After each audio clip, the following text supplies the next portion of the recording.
నమస్తే, నా పేరు బాలకృష్ణ. క్యూటీవీ న్యూస్ కి స్వాగతం. ఈ రోజు వార్తల్లోని ముఖ్యాంశాలు.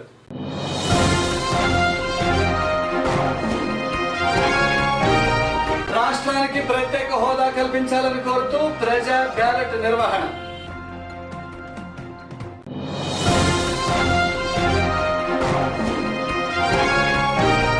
ఏసీ కళాశాలలో భౌతిక శాస్త్ర విభాగం ఆధ్వర్యంలో జాతీయ స్థాయి సెమినార్ ప్రారంభం.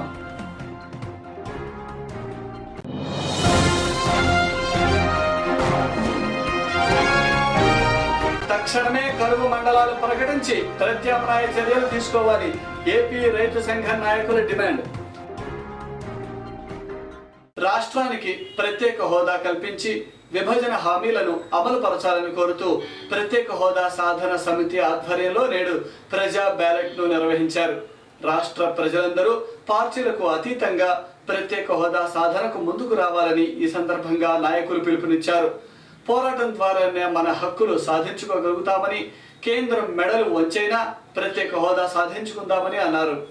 మీడియాతో సిపిఐ జిల్లా కార్యదర్శి జంగాల అజయ్ కుమార్ మాట్లాడుతూ చంద్రబాబు ఢిల్లీ పర్యటనతో కేంద్ర ప్రభుత్వ ఉద్దేశం తేటతెల్లమైందని, తెలుగుదేశం పార్టీ కూడా ప్రత్యేక హోదా కోసం జరుగుతున్న ఉద్యమంలో భాగస్వాములు కావాలని కోరారు. రాష్ట్రం సమగ్రంగా అభివృద్ధి చెందాలన్నా, విద్యార్థుల భవిష్యత్తు బాగుండాలన్నా ప్రత్యేక హోదా ద్వారానే సాధ్యపడుతుందన్నారు. ప్రజల మనోగతాన్ని అర్థం చేసుకుని కేంద్రం విభజన హామీలను అమలుపరచాలని కోరారు. చంద్రబాబు నాయుడు గారు నరేంద్ర మోడీతో చర్చించిన తర్వాత ఆయన కూడా చతికిలపడ్డట్టుగా కనపడుతూ ఉంది. అయితే అధికార పార్టీ చతికిలపడినంత మాత్రాన ప్రజలు చతికిలపడరనేటటువంటి విషయాన్ని గుర్తుపెట్టుకోవాలా. ప్రజల హక్కు, ఆ హక్కు కనుక రాకపోతే, ప్రత్యేక హోదా రాకపోతే ఆంధ్రప్రదేశ్ అధోగతి పాలైపోతుంది. కాబట్టి దీని మీద ప్రతి ఒక్కళ్ళ బాధ్యత ఉంది. దీంట్లో రాజకీయాలు లేవు. రాజకీయాలు అనేటటువంటి ఎల్లలు దాటి ఈ ఉద్యమం పొంగి పొర్లి ముందుకు రావాల్సినటువంటి అవసరం ఉన్నది. కాబట్టి ఈ ఉద్యమం నిర్వహిస్తూ ఉన్నాం. కేంద్ర ప్రభుత్వం తక్షణమే దిగి రావాలి, ప్రత్యేక కేటగిరీ హోదా ఇవ్వాలి, అలాగే విభజన హామీలు ఇవ్వాలి. వాటి సాధనలో తెలుగుదేశం ప్రభుత్వం కూడా ఇప్పుడు నిర్వహించేటటువంటి ఆందోళనలో కలిసి రావాలి. లేకపోతే బీజేపీ లాగానే మిమ్మల్ని కూడా చేత్కరించుకుంటారని ఈ సందర్భంగా హెచ్చరిస్తా ఉన్నాం. స్థానిక ఏసీ కళాశాలలో trends and applications of liquid crystal అనే అంశంపై జాతీయ స్థాయి సెమినార్ ప్రారంభమైంది.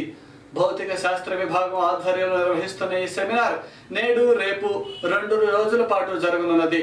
పలు కళాశాలల నుండి సైన్స్ విద్యార్థులు, రీసెర్చ్ స్కాలర్స్ ఈ కార్యక్రమానికి హాజరయ్యారు. ఈ సందర్భంగా మీడియాతో కార్యక్రమానికి ముఖ్య అతిథిగా హాజరైన ఎమ్మెల్సీ రామకృష్ణ, సెమినార్ కన్వీనర్ ఇమ్మానియలు మాట్లాడారు. రోజు రోజుకి అభివృద్ధి చెందుతున్న సైన్స్, టెక్నాలజీ రంగాలలో విద్యార్థులకు అవగాహన కలిగించేందుకు ఇటువంటి సెమినార్లు ఎంతగానో ఉపయోగపడతాయని అన్నారు. భౌతిక శాస్త్రంలో లిక్విడ్ క్రిస్టల్ కు విశేష ప్రాముఖ్యత ఉందని, దీనిని వినియోగించి పలు రకాల అప్లికేషన్లు చేస్తారని అన్నారు. పరిశోధన రంగంలో లిక్విడ్ క్రిస్టల్ వినియోగంపై నిపుణులు విద్యార్థులకు వివరిస్తారని అన్నారు. ప్రెస్టీజియస్ కాలేజ్ ఏసీ కాలేజీలో ఫిజిక్స్ డిపార్ట్మెంట్ నిర్వహిస్తున్నటువంటి national seminar on applications of liquid crystals అనేటటువంటి మరి సెమినార్లో పాల్గొనడం నాకు చాలా అదృష్టంగా నేను భావిస్తూ ఉన్నాను. విశిష్టమైనటువంటి మరి నేపథ్యం ఉన్నటువంటి, చరిత్ర ఉన్నటువంటి ఏసీ కళాశాలలో ఈ సెమినార్ జరగటం, ఈ సెమినార్లో నేను పాల్గొనడం గర్వకారణంగా ఫీల్ అవుతూ, ఇవాళ ముఖ్యంగా ఫిజిక్స్ సంబంధించినటువంటి అనేక అంశాల మీద పరిశోధనలు జరగాల్సినటువంటి అంశం ఉందని చెప్పి నేను భావిస్తూ ఉన్నాను. మరి ఇవాళ టెక్నాలజీ అనేటటువంటిది, సైన్స్ అనేటటువంటిది మానవ కళ్యాణానికి ఉపయోగపడాలి, మానవ సంక్షేమానికి ఉపయోగపడాలి, మానవుడు మరింత సంతోషంగా, ఆనందంగా ఉండటానికి ఉపయోగపడాలి, సౌఖ్యంగా ఉండాలి.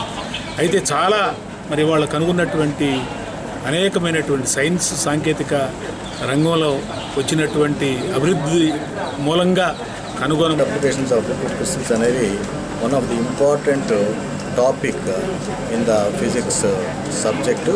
ఈ యొక్క లిక్విడ్ క్రిస్టల్స్ యొక్క ఉపయోగం ఏంటంటే, ఈ యొక్క there are many applications on liquid crystals, particularly in the field of mobile phones, TV screens, and optical imaging, అట్లా డిఫరెంట్ మెడికల్ అప్లికేషన్స్, ఎన్నో అప్లికేషన్స్ ఈ యొక్క లిక్విడ్ని మన దేశం ప్రజలు ఈ యొక్క రీసెర్చ్ స్కాలర్స్ ద్వారా ఇంకా new applications, new trends, new discoveries deliberate అయ్యి అవి ద్వారా మరి మన దేశానికి ఎన్నో ఉపయోగాలు ఉంటాయని చెప్పని ఆశిస్తూ ఇటువంటి సెమినార్స్ ద్వారా ముఖ్యంగా రీసెర్చ్ స్కాలర్స్, స్టూడెంట్స్ చాలా ఎక్కువగా బెనిఫిట్ పొందాలని ఆశిస్తూ ఇటువంటి ఒక నేషనల్. రాష్ట్రంలో వర్షాభావం వలన చాలా మండలాలు కరువు కోరల్లో చిక్కుకొని రైతులు తీవ్ర సంక్షోభం ఎదుర్కొంటూ ఉంటే ప్రభుత్వం ఎటువంటి చర్యలు తీసుకోకుండా నిమ్మకు నీరెత్తినట్లుగా వ్యవహరించడం దారుణమని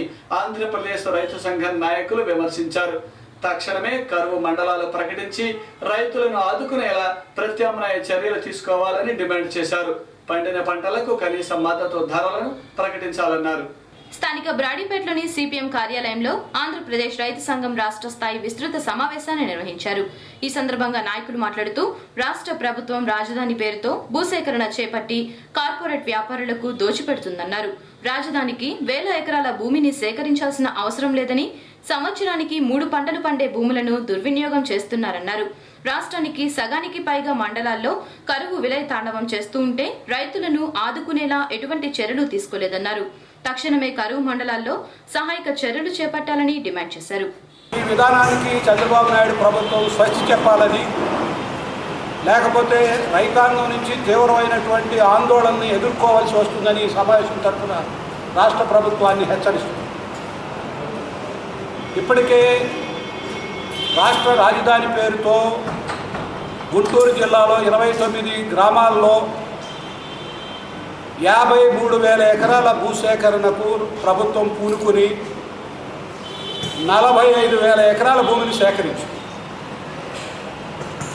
సింగపూర్ వాళ్ళకి ప్లాన్ ఇస్తే 3 గ్రామాలు, మందడము, ఉద్దండరాయపాలెము, కృష్ణాయపాలెం అనే 3 గ్రామాల్లో 4,000 గ్రామాల్లో 4,000 ఎకరాల్లో రాజధాని నిర్మాణం సరిపోతుందని సింగపూర్ వాళ్ళు ప్లాన్ ఇచ్చారు. కానీ 29 గ్రామాల్లో 53,000 ఎకరాల భూసేకరణ కూలి.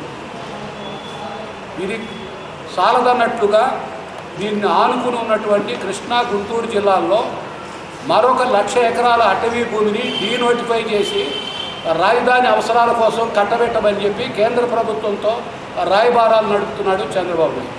అంటే రాజధాని మౌలిక సదుపాయాల కోసమే 1,50,000 ఎకరాలు కావాలనే భూదాహంతో చంద్రబాబు నాయుడు ప్రభుత్వం వ్యవహరించడం చాలా తీవ్ర అభ్యంతరకరమైనటువంటి విషయం. మన దేశం వ్యవసాయక దేశం, మన రాష్ట్రం వ్యవసాయక రాష్ట్రం. 160 మంది వ్యవసాయం మీద ఆధారపడి ఉన్నారు. జీజీహెచ్లో విధుల నుండి తొలగించిన కాంట్రాక్ట్ కార్మికులను తిరిగి విధుల్లోకి తీసుకోవాలని కోరుతూ కార్మికులు కార్మిక శాఖ కార్యాలయానికి చేరుకుని సూపరింటెండెంట్కు వినతి పత్రం అందించారు. విధులలో ఉన్న కార్మికులకు కనీస వేతనాలు అమలుపరిచేలా చర్యలు తీసుకోవాలని కోరారు. ప్రభుత్వం జోక్యం చేసుకుని కార్మికులను విధులలోకి తీసుకోవాలని, లేని పక్షంలో ఉద్యమాన్ని మరింత ఉధృతం చేస్తామని హెచ్చరించారు.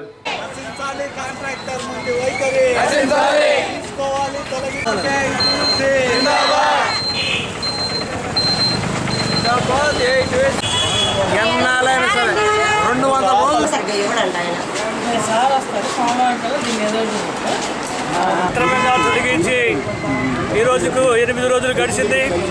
ఈ విషయమై సూపరింటెండెంట్ గారిని కలిసి కార్మికుల్ని పనిలోకి తీసుకోవాలంటే ఆయనేమో నాకు సంబంధం లేదు, కలెక్టర్ గారిని కలవండి అని చెప్పడం జరిగింది. గతంలో కాంట్రాక్టరు కనీస వేతనం ఇవ్వకపోతే తక్షణమే ఇవ్వాలని చెప్పి కార్మిక శాఖ అధికారుల సమక్షంలో సూపరింటెండెంట్ గారు అగ్రిమెంట్ చేయించి కనీస వేతన చట్టాన్ని, క్యాజువల్ లీవుల్ని అన్నీ అమలు చేయాలని చెప్పినటువంటి సూపరింటెండెంట్ గారు ఇప్పుడేమో నూతనంగా వచ్చినటువంటి కాంట్రాక్టర్కి పూర్తిగా సపోర్ట్ చేస్తూ ఉన్నారు. కాంట్రాక్టు కార్మికులను తీసుకోవటమా లేదా అనేది అది కాంట్రాక్టు బాధ్యతే కానీ మాకేమీ సంబంధం లేదని చెప్పి తప్పుకోవడం జరిగింది. అదేవిధంగా మరి ఎలుక ఫలితంగా హాస్పిటల్లో మరి డాక్టర్లని, నర్సింగ్ వాళ్ళని, సూపరింటెండెంట్ని, అదేవిధంగా మిగతా స్టాఫ్ మీద చర్యలు తీసుకుంటామని చెప్పి మంత్రి గారు ప్రకటించి కూడా ఈనాటి వరకు దాని మీద ఎటువంటి చర్యలు తీసుకోకుండా ఎటువంటి సంబంధం లేనటువంటి కాంట్రాక్ట్ కార్మికుల మొత్తానికి బజార్ను QTV న్యూస్లో ఇప్పటిక చిన్న విరామం.